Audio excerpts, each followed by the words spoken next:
राम राम साहब।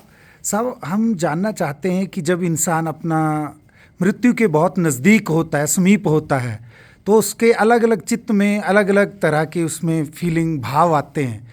तो उसमें वो इन माया से कैसे बच सकता है ताकि वो अगला जन्म अपने पर ब्रह्म में ही लीन पाए। तो हमें कृपया ये आप गाइड करें कि लास्ट की जो इंसान की जो चित्त की वृत्ति होती है, उससे उसको वो कैसे अपने प्रभु के साथ जोड़ पाएगा। तो कृपया इस पर थोड़ा सा करें हमारे को मार्गदर्शन। देखिए, हमारे शास्त्रों में जैसे कहा गया ना कि मरते समय जन्म जन्म मुनि जतन कराही अंत राम कही आवत नाही। अंत समय जो चित्त में हमारे जो भी बात रहेगी, माया रहेगी, पुत्र रहेगा, स्त्री रहे, जो भी रहे, धन रहे, तो उसके अनुसार ही फिर दूसरा जन्म मिलता है। तो अब चिंता तो रहती है कि हमने इतना कमाया, इतना बनाया, आज मैं सब छोड़ के जा रहा हूँ, हमारी पत्नी कैसे रहेगी, हमारे बच्चे कैसे रहेंगे, वो सयाने नहीं हुए, पत्नी जो बाजार नहीं जाती थी, बैंक का काम नहीं कर पाती थी, जमीन जायदाद जो काम है वो कचहरी, कोर्ट कचहरी कभी देखा नहीं, तो इसको कैसे देखभाल करेगी। वो तो बड़ी सीधी सादी है, मैं ही सब करता था, बच्चे अभी अबोध हैं, अज्ञान हैं।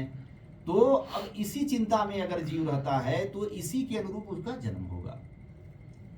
घर की रखवाली के लिए आ जाए, कोई जरूरी नहीं कि मानव शरीर, हो सकता है अच्छे कर्म हैं तो बेटे का बेटा बन के आ जाए, बेटी बन के आ जाए, गाय भैंस बन के आ जाए, कुत्ता बिल्ली बन के आ जाए, उसको देखने के लिए कि मेरा हो क्या रहा है, फिर दूसरा जन्म हुआ। यह माया ही तो जन्म देती है। तो अंत समय में इन विचारों से बच कौन सकता है?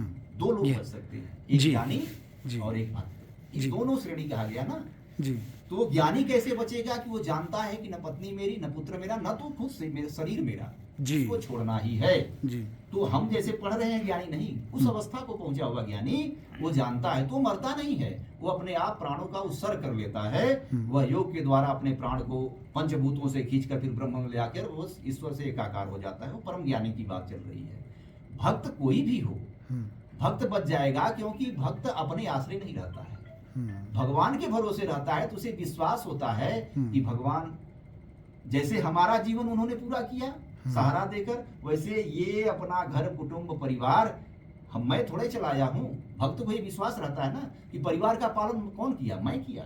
भूटान, अब लोग आते हैं जो कर्म सोचता होगा, जो ऐसे होगा कि मैं अपने अच्छा काम किया था, आई ग्रेडिंग लिया था, भूटान आ गया। भक्त क्या सोचेंगे, भगवान ने भूटान दे दिया, हम आप करते हैं, तो हम तो सारा श्रेय भगवान को देते हैं, भक्त श्रेय देता है। तो भक्त को ये विश्वास रहता है कि भगवान ने जैसे हमारे लिए अच्छा सोचा, हमारे बच्चों के लिए अच्छा सोचेंगे, पत्नी के लिए अच्छा सोचेंगे। हे भगवान, इनके लिए अच्छा सोचना और हमको अच्छी गति दे दो, हमको अपने शरण में ले लो, भगवान हमें अपने धाम में बुला लो। तो ज्ञानी और भक्त दो ही बच सकते हैं। जो माया में फंसा हुआ जीव है, उसके बारे में बताएं कृपया। जो माया में है वो फिर आएगा, उसकी पुनरावृत्ति होगी। जिसमें ध्यान लग गया, पुत्र में लग गया तो पुत्र का पुत्र बन के आ गया, उसके पास छोटा, अगर पैसे या इससे रिलेटेड कुछ माया धन में फंसा है तो उसकी रखवाली करने के लिए कुत्ता बन के आ गया, मतलब आदि आदि सांप बन के उसकी रखवाली कर रहा है, वो धन हमारा बिगड़े ना, मतलब इस तरह से आना ही है। जिस रूप में स्त्री के प्रति आसक्ति है तो स्त्री के रूप में आ गया।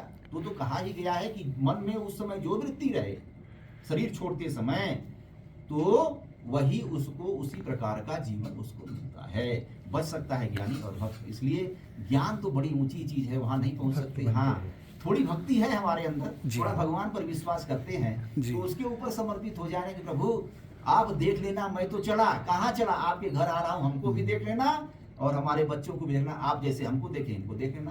तो बच जाएगा। भगवान का याद तो रहेगा उसे कम से कम अंत समय। पत्नी पुत्र के धन की चिंता में ही भगवान को याद करेगा, भगवान मैं तो जा रहा हूँ, कुछ नहीं कर सकता, आप देख लेना, तो भगवान का याद आएगा। तो इस तरह से उसकी अच्छी गति हो जाएगी। गुरु जी, आपने बहुत अच्छे से हमें समझाया कि ज्ञान मार्ग और भक्ति मार्ग ये दो ही हैं जो हमारे लास्ट के, जो हमारे अंतिम समय में हमारे चित्त के ऊपर बहुत प्रभाव डालते हैं और हमारे पुनर्जन्म में विशेषकर बहुत ही जीव का कल्याण करने के लिए। बहुत बहुत धन्यवाद साहब आपका। हमारे साथ अभी आचार्य शंकर उपाध्याय साहब, जिन्होंने हमें इस पर जीवन के मूल रहस्य से अवगत कराया। बहुत बहुत धन्यवाद साहब।